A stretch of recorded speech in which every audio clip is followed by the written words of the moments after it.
Tonight we have a familiar face back in the studio. A man whose guitar can cut through noise the way truth cuts through spin. Bluesman Jake Davis returns to the show, and it couldn't be at a better time. Because while Jake knows how to tell a story with six strings, the city of Trenton, Ohio is tangled in a story of its own. One involving a massive data center project, a 10-minute planning meeting, and a whole lot of residents who feel like they weren't invited to the party. From concerns about water use and air emissions to questions about transparency, rushed approvals, and who's really footing the bill, this project, Project Mila, has stirred up a fight that's growing louder by the week. Residents are organizing public records requests and demanding answers about everything from diesel generators to utility costs. Tonight, Jake is with us in studio. We are going to talk about the blues, but we're also going to talk about the kind of blues a community feels when decisions get made behind closed doors. Jake's here, the mics are hot. We're digging into controversy of a small Ohio town. Jake, welcome to the show, my man. Good evening, Steve and Jerry, and thank you for having me back on the show. Dude, when we have a past guest calls and says, hey, I got something I need to talk about, we listen. Absolutely. I appreciate it. So tell us a little bit about what's going on up there, man. I know that you have, I guess would it be easier for Jerry to tell about what happened up until Jake got involved a little bit, or? I can run it. I'd be glad to run it down. Go ahead. Go for it, Jake. So tonight I'm going to talk about the Project Mila data center developments in Trenton, Ohio, and my experience as someone who's been closely following and investigating this project since early March. Could I interject 1 second? Yeah. Some people probably don't know where Trenton is. Basically a suburb of Cincinnati, correct? North side? It's close to Middletown. It's a small, rural, agricultural town. I would compare it to Cynthiana, Steve. It's just a small town, or like Nicholasville, Kentucky. It's just a small, rural town, a lot of farmland out here. And this project, it's been a major development that's been proposed for this city since October of last year. The project involves a significant industrial data center facility, which has raised tons of concerns among the citizens for a variety of reasons: economic impact, zoning changes, transparency in our city government, and infrastructure demands. The city council and relevant authorities approved multiple stages of this project over the past year, including the land sales and the zoning changes, often with limited public notice. Wow. How are they able to do all of that process? I think Jerry, was it you that said that they had actually purchased this land from the city? Purchased it from the city. I think they announced it in early October of last year, like Jake said. 1 acre, they bought $7.75 million they paid. And Jake mentioned transparency. I'm sure a lot of the hidden stuff was probably done at that time or even before. I believe there was an NDA as well signed. Is that right, Jake? There was an NDA that was signed by the city manager and the city attorney. To my knowledge, the council themselves, the mayor, has stated that they have never signed an NDA as they're bound to executive session. But yes, there's one NDA which is included in some records that I've requested, and it pretty much proves beyond a shadow of a doubt that substantial communications and coordination had to have occurred prior, to this development. And these are communications that I requested a month ago, and the city up until yesterday, has they've tried their best to deny me those communications, but I've used the law against them, and I obtained the emails part of my communications request yesterday, which I'm sure has a lot of answers, but it's also a lot of emails. So I'm sure. So is this the?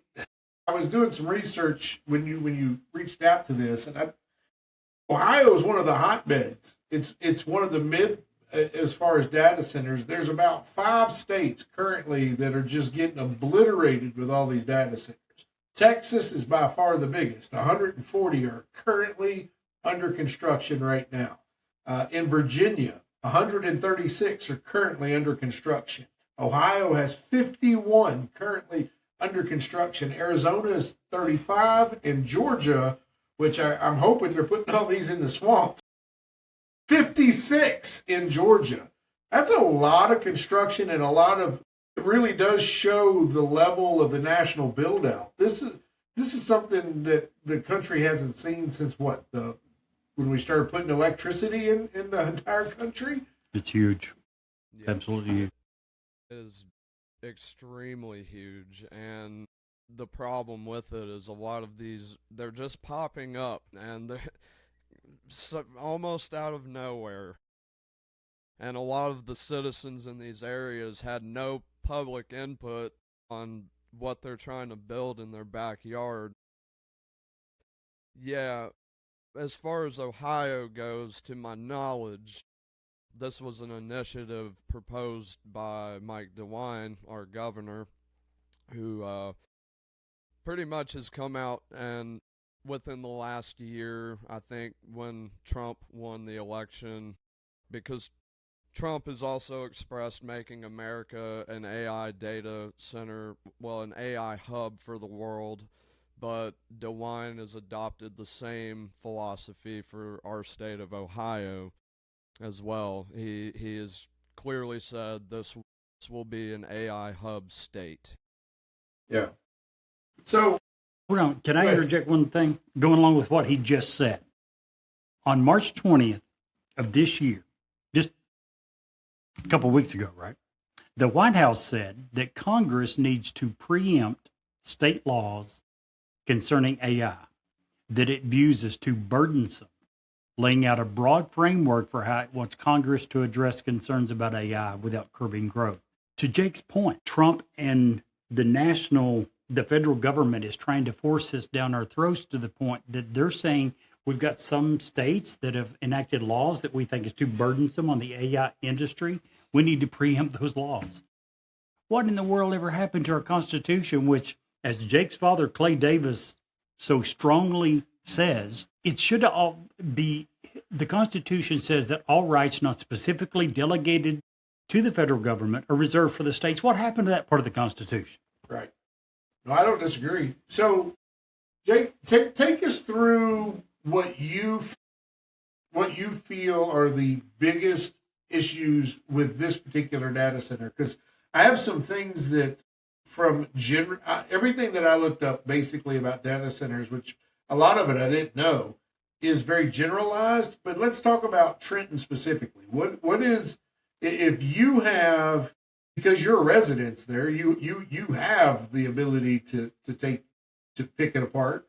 But what do you not like about this data center? Is it simply the way that it went about being implemented, or what else? Tell me all about it.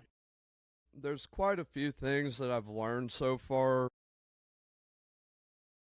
The city has produced a lot of documentation to me, emails, memos, and agreements. They all contain critical details about the project's infrastructure, budgeting, and agreements with developers.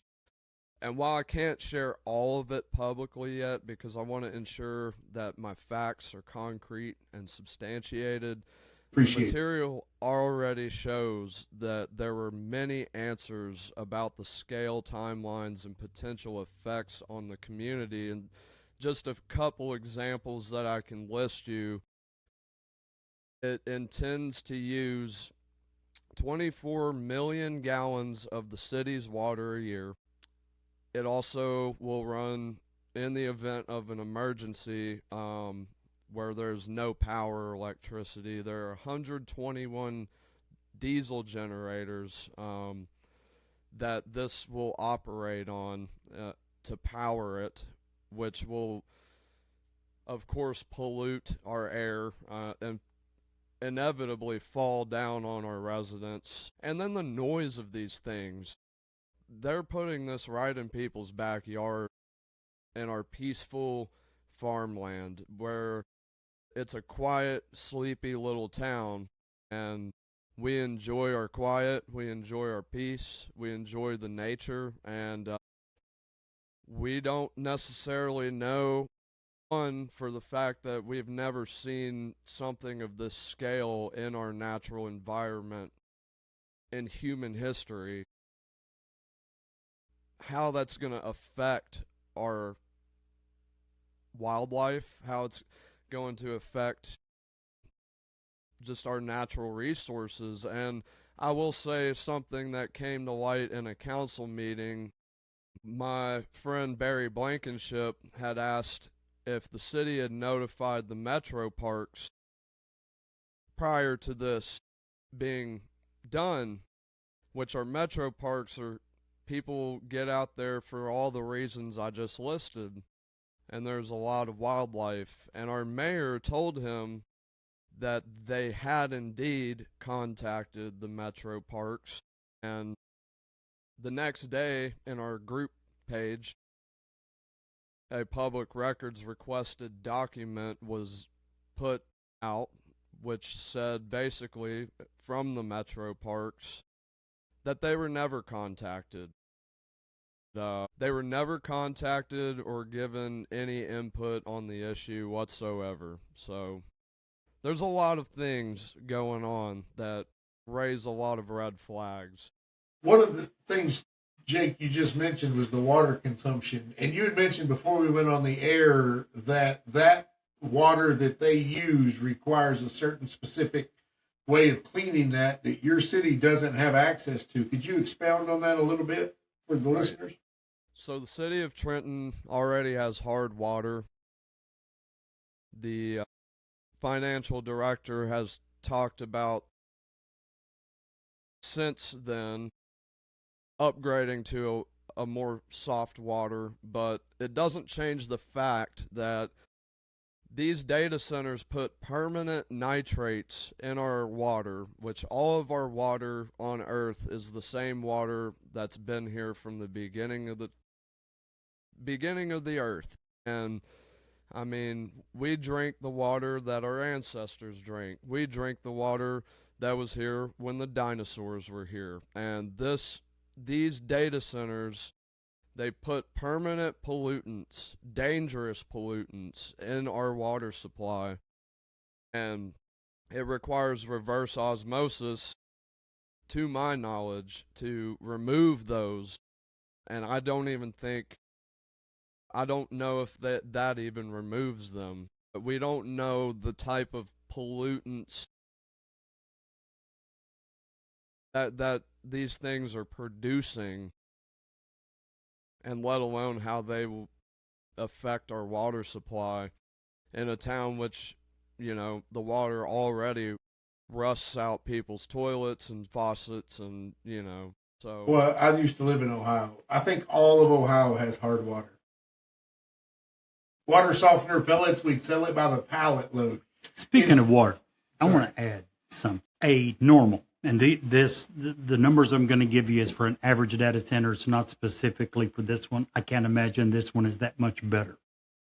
A typical single 100 megawatt data center can use as much water as 2,600 households, depending upon the cooling design. The Trenton, Ohio data center is proposed to use somewhere between 100 and 240 megawatts.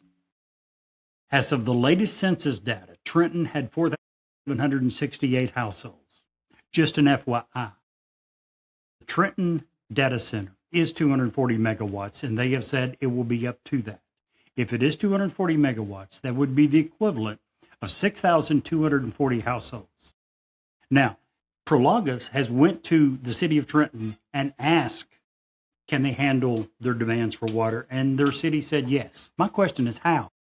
Because we have just determined that this may need as much water as 6,240 households in a city that currently has less than 4,800. Wow. So it's got to do all of the houses plus another double plus. More than double. More than double. So I don't know. I agree with what Jake is saying. I think the city is trying to push this deal through because they want the sale. Again, this land was sold to Prologis by the city of Trenton, correct, Jake? Yes, Prologis purchased it from the city of Trenton. I think the city's trying to get their money no matter what. It would appear that way. And as far as what you just touched on, we are just as in the dark on that issue at the moment as you. We've been trying, and I mentioned my friend Barry Blankenship, who has been spearheading this movement here, him and his wife Lori, since they've been fighting since October, and relentlessly and tirelessly, and one of their biggest concerns is surrounding the water and the usage, and we find a lot of inconsistencies that they don't seem to make any sense. So I wanted to know the dichotomy, and I'm just going to be fair, Jake. One of the things we always do here is we try to present both sides of the story. Obviously, that's what we, to get to the root of the things. So my first initial question when you sent this to me was, well, what's the difference between this and an automotive factory or, a factory that makes shingles for a house? Where's the economic versus the environmental impact going? And here's what I came up with. Short term, you get a construction boost. They usually use up to hundreds of millions of dollars in building the cost. The initial construction can use local constructions as subcontractors, but the main contractors typically are from the company that's building it, and they would subcontract out to local people.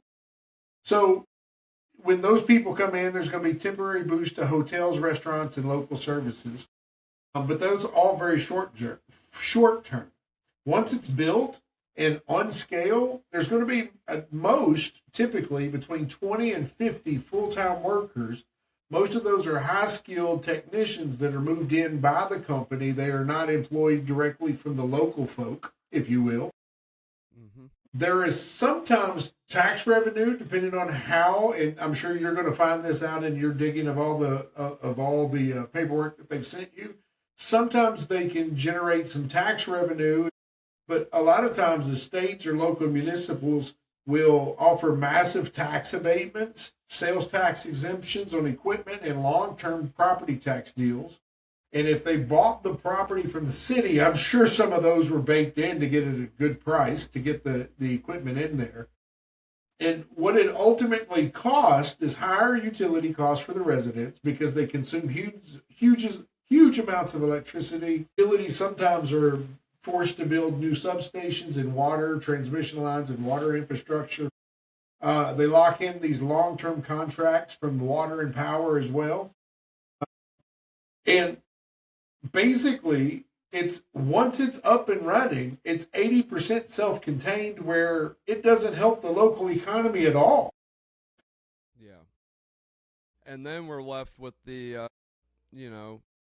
we're left with the question of what is it going to do to our economy in the event that people move away or businesses decide to take their business elsewhere because of how the business has been conducted and the people never having an input to begin with. So that is a huge concern to me when I look at it from that angle. Just the down the road, what our city is going to look like when it potentially has the possibility of becoming a ghost town. Jerry, you were going to say something? Were my numbers off a little? Well, in 2024, the Ohio Chamber of Commerce did a study on data centers in Ohio. Here's what it found. It found that the data center industry supported 95,000 jobs and added $12 billion to the state economy in 2024. Their projections for 2030 were 130,000 jobs and $20 billion. As far as tax revenue, you're right, there are a lot of tax incentives given to bring them in, as there are, to be honest, with most major All industries. factory. They found that for every $1 of tax incentive, that state and local governments were receiving $2.10 in tax returns, which amounted in 2017 to $430 million. In 2024, came to more than $1 billion. Since 2017, $0.2 billion have been added in tax revenue at the state and local level in Ohio. So there are, I'm not saying it's worth it. I'm just saying there are some financial incentives to Sure. get these state and local municipalities to try to bring them in. I would only counter that by saying that in the state of Kentucky, they argued the same thing for bringing the lottery in. They also argued the same thing about Toyota Yeah. and every other major industry. I'm not Right. saying that it justifies. There's a ton of issues. Speaking of something that both of you guys have touched on, I've got some numbers I want to run by you. Any idea how much the electricity rates have went up in the United States of America since 2020? Take a guess. Percent. You're damn close. Since 2020, electricity prices have went up by 36%.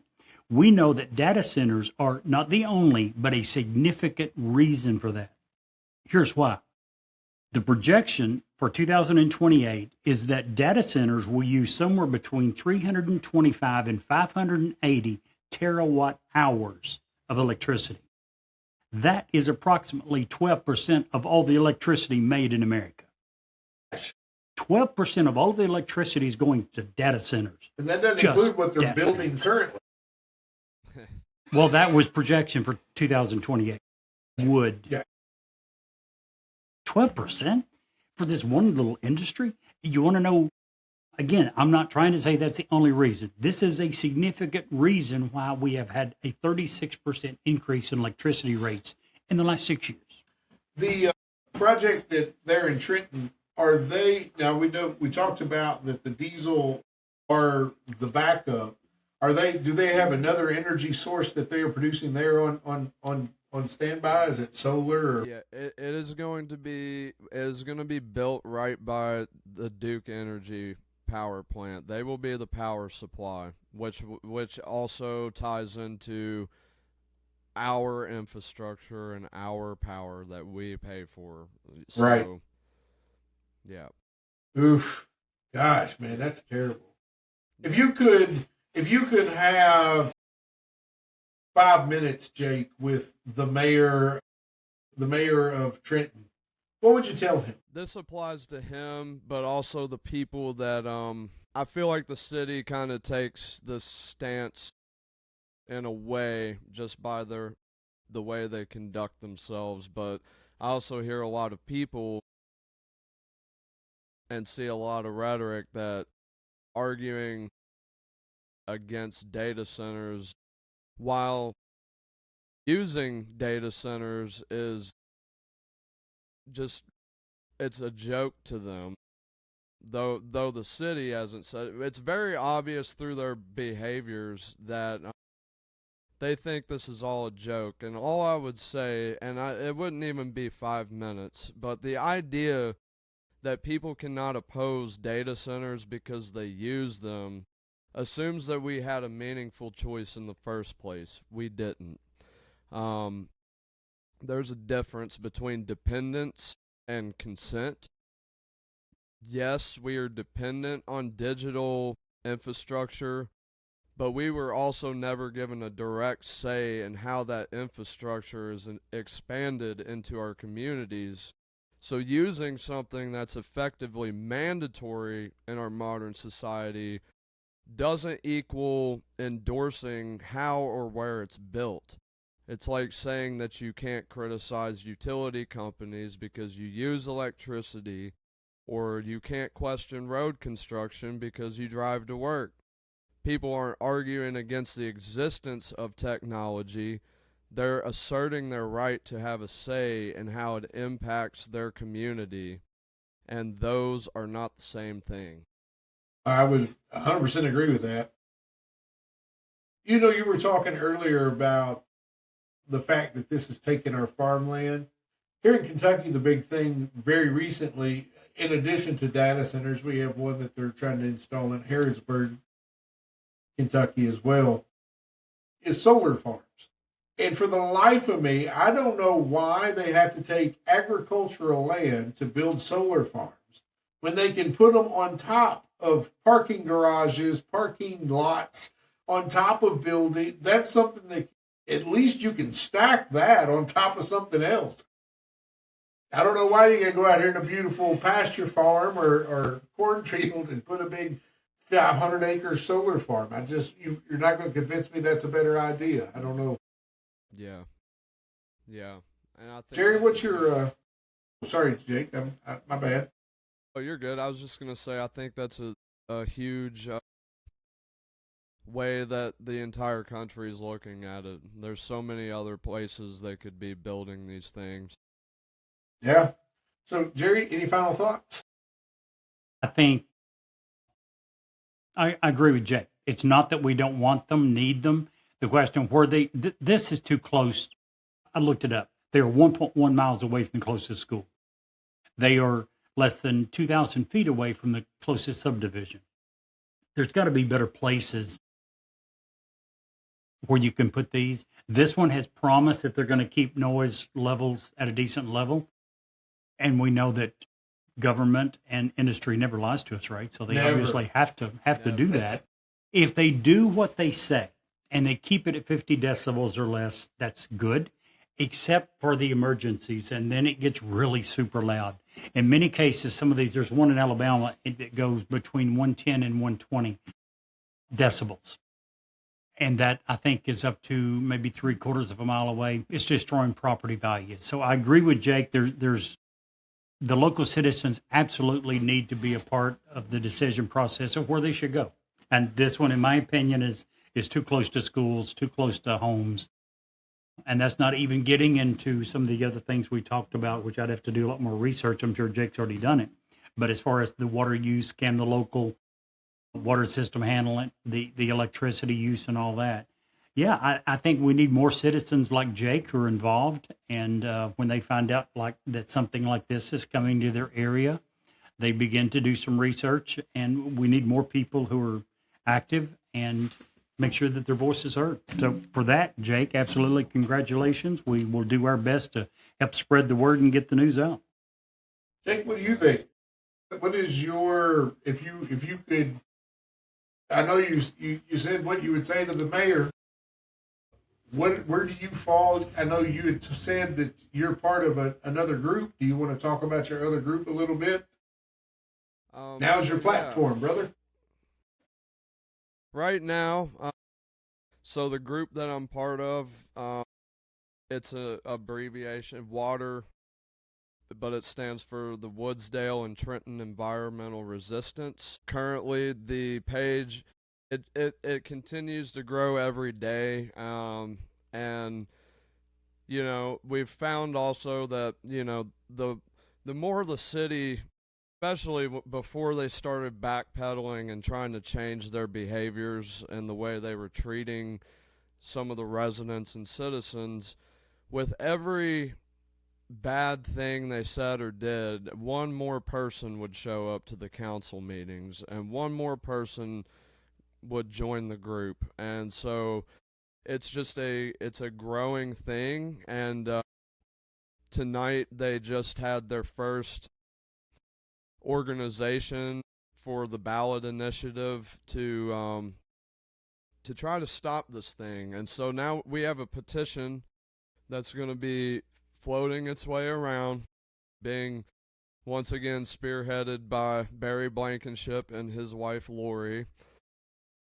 They are representing Butler County, and but this petition is for the whole state. So I believe the entire state has to get, I believe it's 415,000 signatures to end up on the ballot in November to be voted on.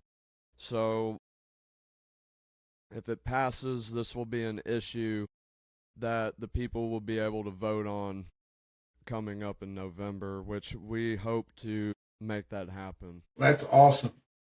And just in closing, tonight wasn't about taking sides, it's about shining a light. Trenton, Ohio is facing decisions that will shape its future for decades. Every community deserves transparency, honesty, and a seat at the table. Whether you're for the project or against it, or still trying to make sense of it all, the conversation is what matters. Keep asking questions, keep showing up, keep holding people in power accountable. And remember, local voices like Jake's are louder than you think. When a community speaks together, people listen.